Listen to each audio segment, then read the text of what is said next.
we saw how Sayyidina Abdullah bin Abbas, when he was a student, how he was with Rasulullah sallallahu alaihi wasallam, and then how he was with the companions after Rasulullah. He came outside their door waiting for them. He didn't even knock the door. How he respected Sayyidina Zayd bin Thabit. These are just some examples, but if you read about his life, plenty of examples there. Now, when he became a scholar himself, let's see what happens. We saw also how people are congested outside his door.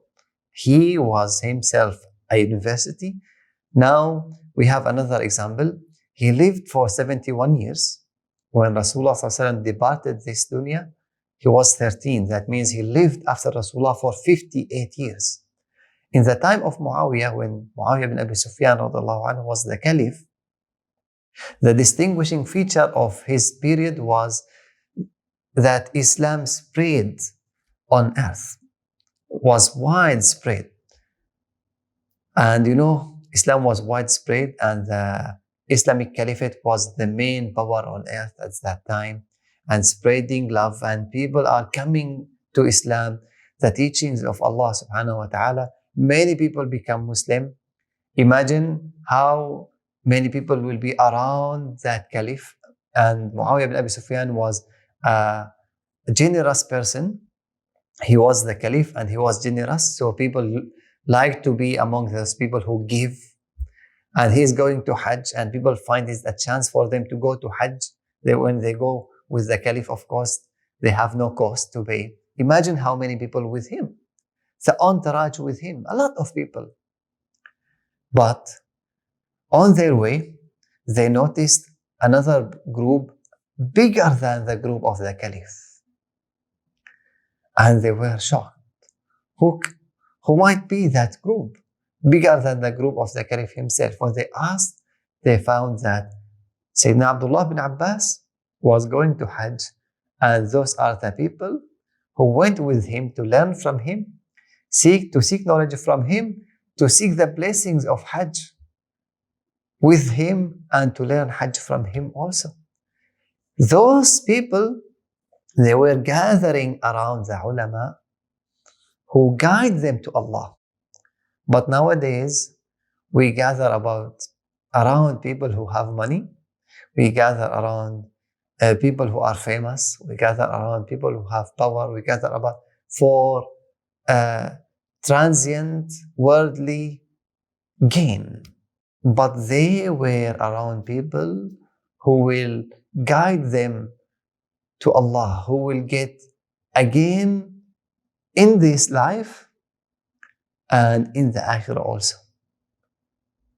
They were attaching themselves to the people who guide them to Allah. This is a major difference. Nowadays, we neglect those people.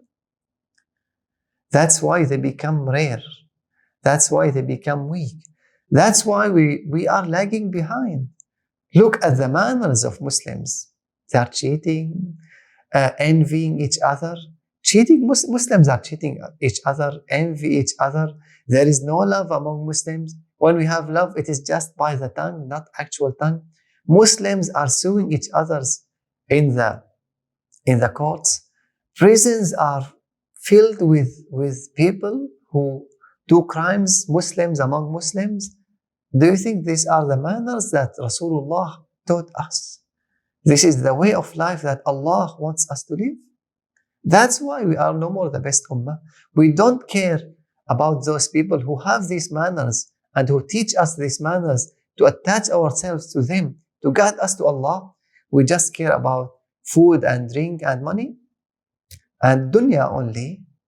Then that's why we are deteriorating. We are not living the life that Allah subhanahu wa ta'ala wants us to live and Rasulullah wants us to live. Those people are the actual stars that gives light to us on our way to Allah. But now we change. We call other people stars. Those people, I don't know where they guide us to. But definitely the stars that we call them stars, they don't guide to Allah. They guide somewhere else. But those people who guide to Allah, look at YouTube, for example, now.